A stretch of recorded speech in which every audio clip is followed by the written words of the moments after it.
Bom, seja bem-vindo à nossa aula 2 do curso de Eletrotécnica e Comandos. Nessa aula a gente vai tratar sobre elementos de circuitos, tá? Bom, quais são os elementos básicos ideais, tá? Ou seja, eu trouxe até ele aqui, né, para vocês se lembrarem, né? O elemento básico ideal, ele podia representar qualquer coisa, né? Porém, né, tudo na área elétrica, pessoal, ele é representado por circuitos elétricos, né? E seus elementos básicos, tá? Então, um elemento básico ideal, eu não sei o que tem aqui dentro, né? É uma caixa fechada, eu só sei que ele tem os dois terminais, né? Pelos quais eu estabeleço a polaridade da tensão e escolho um dos terminais para entrar a corrente, né? Porém, para a gente trabalhar com circuitos elétricos, a gente vai ter que substituir essa caixinha azul aqui por um desses 5 elementos aqui que compõem os circuitos elétricos, tá? Então, o que pode ser essa caixinha aqui? Ela pode ser uma fonte de tensão, tá? Ela pode ser uma fonte de corrente, tá?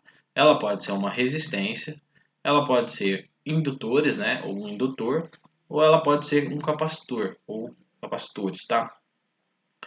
Bom, no contexto do curso, a gente só vai trabalhar com os três primeiros, tá? Fonte de tensão, fonte de corrente e resistência, tá? Apesar de ser reduzido aqui, né, os tipos, né, de elementos que a gente vai analisar, tá? Só queria ressaltar que muitos sistemas reais, tá? Eles podem ser representados pelos três primeiros elementos: fonte de tensão, fonte de corrente e resistência, tá? Então, é, apesar de ser reduzido ali, né, o número de elementos, dá para trabalhar bastante coisa com esses três aí, tá? Bom, então vamos entender, né, o que cada um desses três aí quer dizer, né? Fonte de tensão, fonte de corrente e resistência. Bom, fonte de tensão ideal e independente, tá? O que seria isso? A definição está nessa caixinha azul, né? É um elemento, tá? Que mantém uma tensão especificada entre os seus terminais, qualquer que seja a corrente que atravessa, tá? Então, a fonte de tensão ideal, tá? Ela é uma fonte de tensão que, independente do que você ligar, é, do que você conectar aos terminais dela, né? Veja que aqui, né, novamente você tem a definição, né, do elemento básico ideal, né, que ela pode se enquadrar, né, ou seja, dois terminais, né. Porém agora eu sei que nessa fonte, se esse elemento básico ideal ele for uma fonte de tensão, a tensão entre os terminais, né, a tensão entre esses dois terminais, ela vai ser constante, ela vai ter o valor V, né, e a polaridade também vai ser fixa, né? Eu vou ter o mais aqui, o menos aqui, o mais aqui e o menos aqui, tá? Então, quando a gente trabalha com fonte de tensão, a gente vai especificar o valor da tensão, V, em volts, né? E a polaridade, ou seja, qual dos terminais é positivo e qual dos terminais é o terminal negativo, tá bom? Então, fonte de tensão ideal. Por que independente, tá, pessoal? Porque ela poderia depender de algum outro componente do circuito, tá? Que não é o caso, a gente não vai estudar esse tipo de fonte. Então, fonte de tensão ideal independente é essa definição que está aqui, tá bom? Bom, o que é fonte de corrente ideal e independente? Tá, agora eu vou começar explicando de trás para frente. O independente, mesma coisa do anterior, ela não depende de nenhum outro componente, o valor dela é estabelecido, tá? E independente de outros componentes. Agora, o que é uma fonte de corrente ideal? É um elemento, né, que é atravessado por uma corrente especificada, qualquer que seja a tensão entre seus terminais. Então, basicamente é o mesmo conceito da fonte de tensão, né? Aqui você tem dois terminais também, tá? E independente dos outros elementos que estiverem conectados aqui, o valor da corrente que vai passar por esses dois terminais da fonte de corrente, ele vai ser sempre o mesmo, tá? Então, a especificação, né, desse elemento, né, é o valor da corrente, né, que você tem que estabelecer, né, você tem que vai ser o valor da corrente que vai ser utilizado, né, especificado, E o sentido da corrente também, né? A corrente, né, pessoal, ela não tem polaridade, mas ela tem sentido. Ou ela tem esse sentido aqui, né? Por exemplo, se você considerar que esse aqui é o 1 e o 2, né? Então, essa corrente aqui, ela seria a corrente de 1 para 2. E se você considerasse o sentido contrário, né? Aliás, desculpa, tá, gente? Acabei colocando errado aqui, né? Aqui seria de 2 para 1, tá? Então, aqui, ó, de 2 para 1, né? E aqui, se você teria a corrente de 1 para 2, tá? Então, é o sentido e o valor dessa corrente aqui, ok? Então, fonte de corrente, fonte de tensão. O outro elemento que a gente vai estudar é o resistor, tá? O que é o resistor? O que ele representa, né? Ele representa, né, pessoal, a oposição dos materiais à passagem de corrente elétrica, ou seja, representa o fenômeno da resistência elétrica. Então, todos os materiais eles oferecem, né, uma oposição à passagem da corrente elétrica, tá? Alguns materiais mais, alguns materiais menos oposição, tá? Porém, todos oferecem. Então,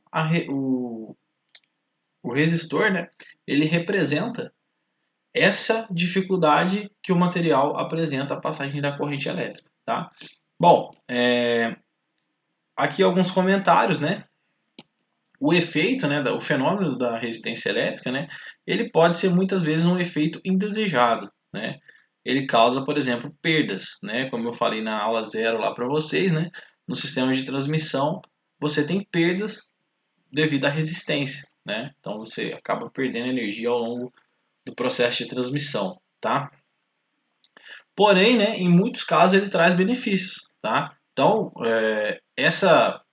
esse efeito da resistência elétrica, ele pode ser utilizado, por exemplo, nos fornos elétricos, para aquecer, né?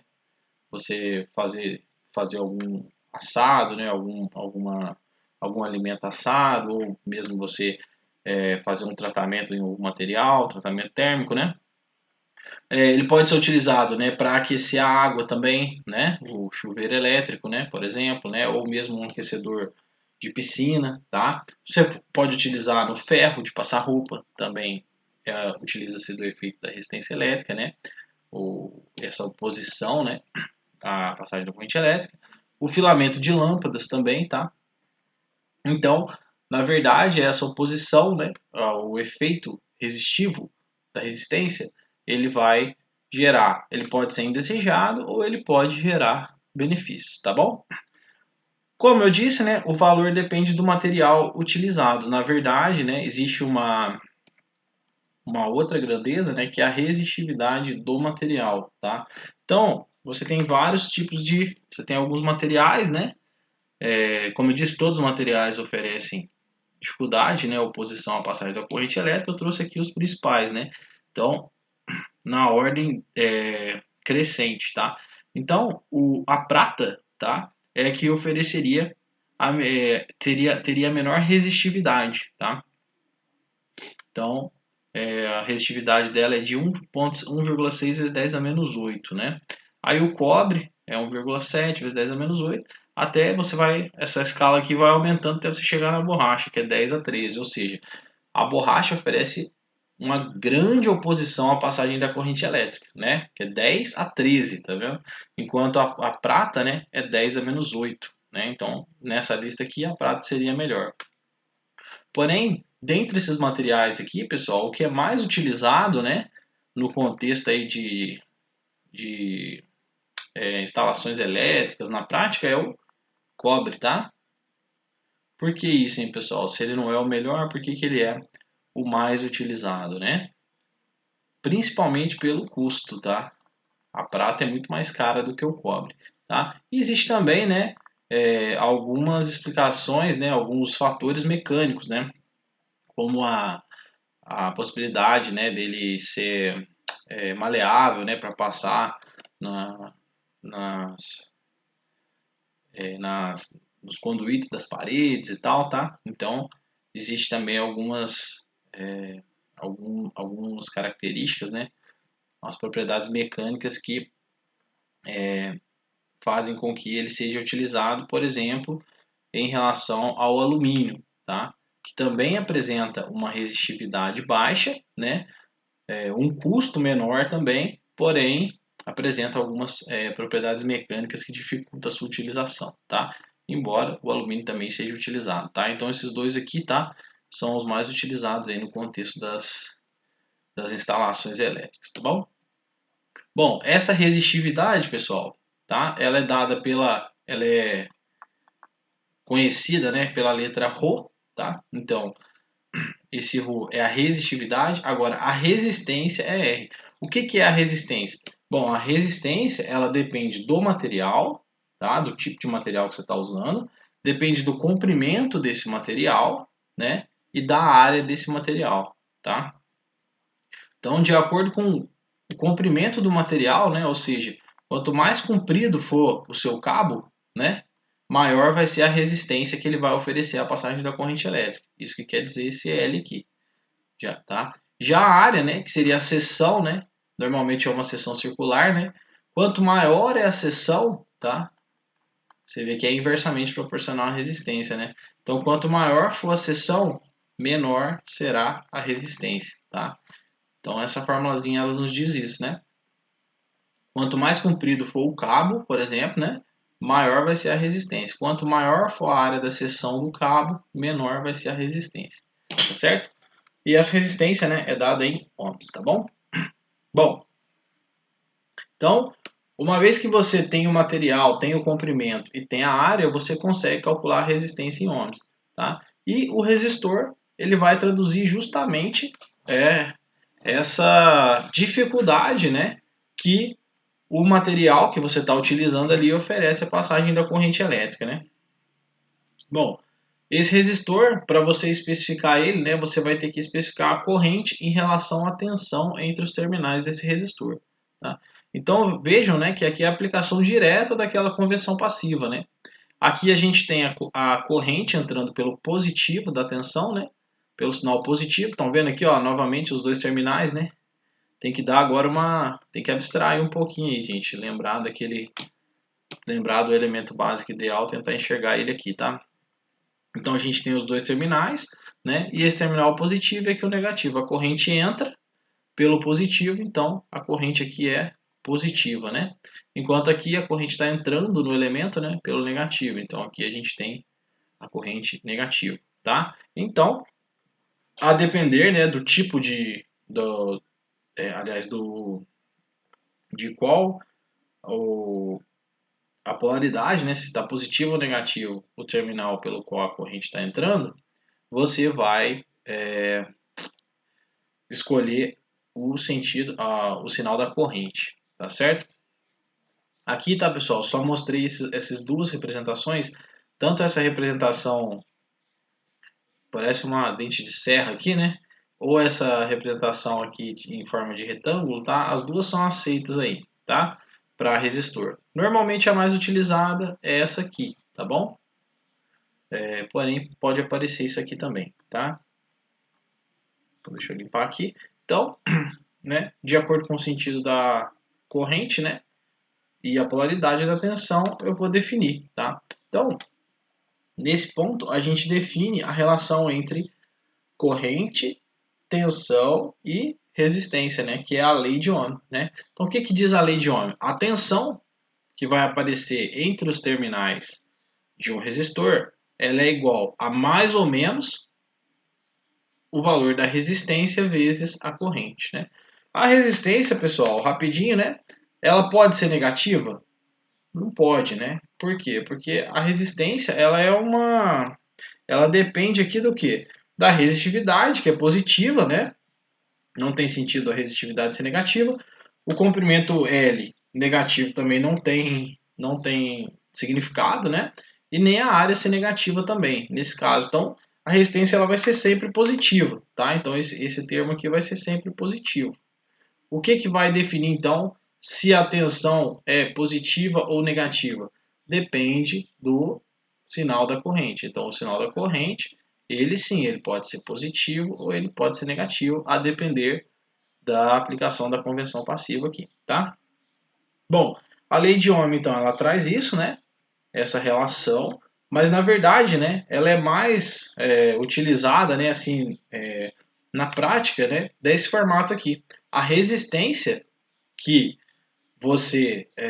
que um elemento, né, impõe a passagem da corrente elétrica, né, é igual à tensão aplicada entre os terminais desse material, desse elemento, dividido pela corrente que o atravessa, tá? Então a resistência é a corrente, é a tensão sobre a corrente, tá?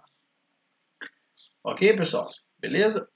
Bom, além disso, o que é importante a gente ter em mente aí, tá? A potência em um resistor, tá? A potência, pessoal, em um resistor, né, é sempre dissipada, tá?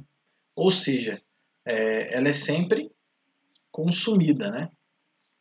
Lembra do exemplo da última aula, que ela é do consumidor, né? Quando a potência é consumida, ela é o que? Ela é positiva ou ela é negativa? Ela é positiva, né? Pela convenção lá que a gente fez, toda vez que o elemento ele consumia potência, ela era positiva, tá? Ou seja, isso aqui, né?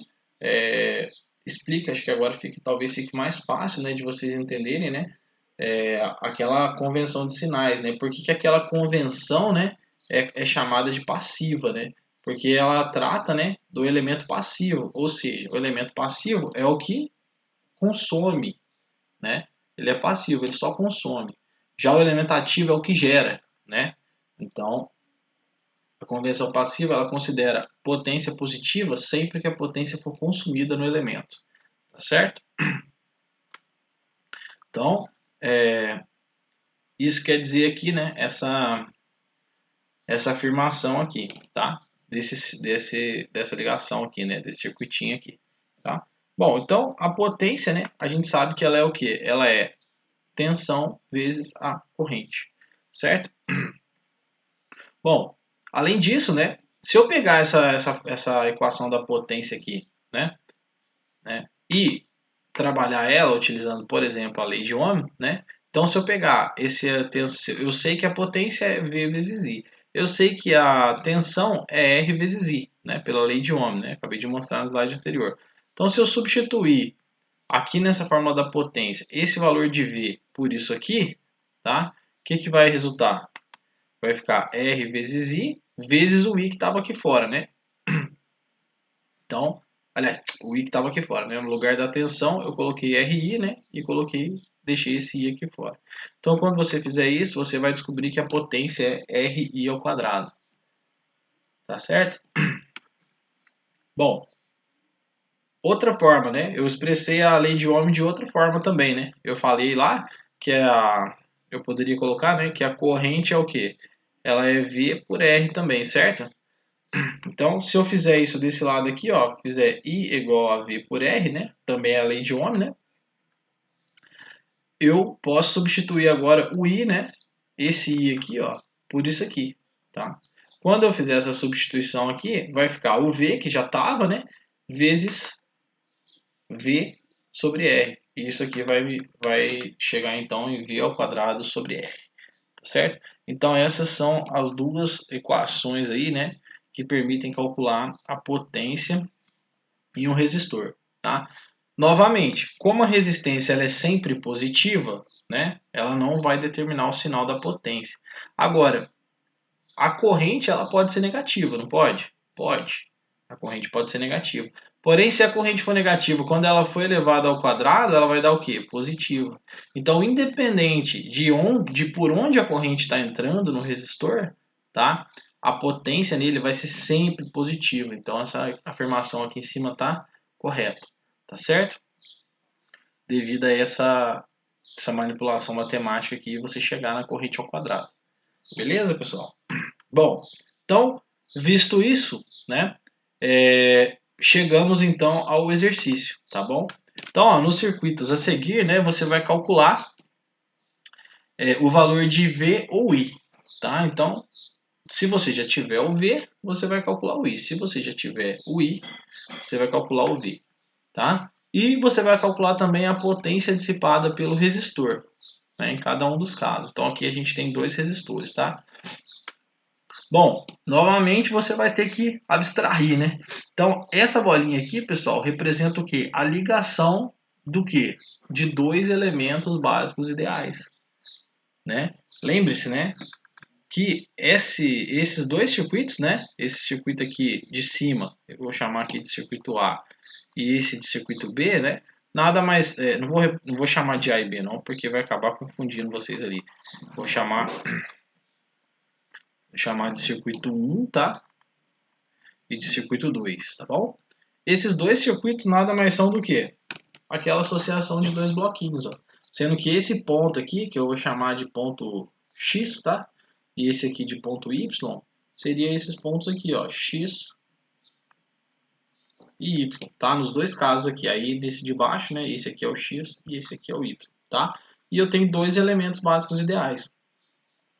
Esse elemento B aqui é a minha resistência, né? E esse elemento A aqui seria a minha fonte de corrente ou a fonte de tensão, tá? Acredito que você também, né, já deva ter percebido que vai ficar bem fácil de saber quem vai estar consumindo e quem vai estar gerando, né? Então aqui você pode traçar um paralelo, né? Seguinte forma, o resistor, né, como a potência dissipada nele é sempre positiva, né, pela convenção, quando a potência é dissipada, quando a potência é positiva, ela é consumida, certo?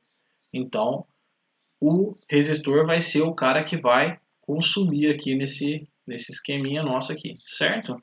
E quem que vai gerar, né? Como eu falei, né? O balanço de potência ele tem que ser fechado, né? Se alguém está consumindo, alguém está gerando. Então, aquele que eu falei para vocês, né? Aquele nome gerador, na verdade também, né? Ele pode ser reconhecido também como uma fonte, tá? Então, no contexto dos circuitos elétricos, tá? O gerador, tá? Ele vai ser representado por uma fonte, tá? Então ele pode ser uma fonte de corrente ou uma fonte de tensão, certo? Vai depender da característica do desse gerador, tá certo, pessoal? Então, deixa eu dar uma limpada aqui. Vai ficar de atividade para vocês, né? Calcular, né? O valor de V ou I, tá? Dependendo do que você tem, né? E a potência dissipada pelo resistor, tá certo? Então, na próxima aula, a gente vai discutir a resolução desse exercício aí, tá bom? Obrigado e até lá.